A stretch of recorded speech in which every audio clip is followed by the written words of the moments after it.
ভিডিঅ'টো মই আপোনালোকক আকৌ স্বাগতম জনাইছোঁ। বলা এতিয়া ভিডিঅ'টো আৰম্ভ কৰি লৈছোঁ। বন্ধুসকল, আজি ভিডিঅ'টো নিশ্চয় আপোনালোকক টপিক এটা দিম। এই টপিকটো হ'ল আপোনাৰ গাৰ্লফ্ৰেণ্ডে যদি আপোনালোক বেছি কেয়াৰ নলয় আপুনি কি কৰিব।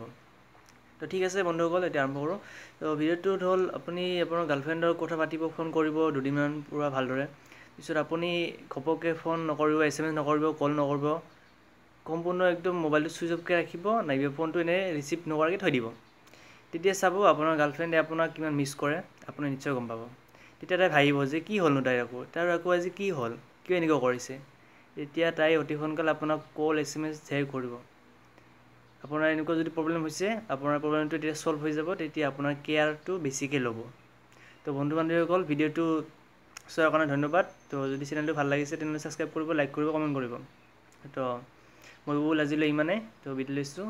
তো থেংক ইউ।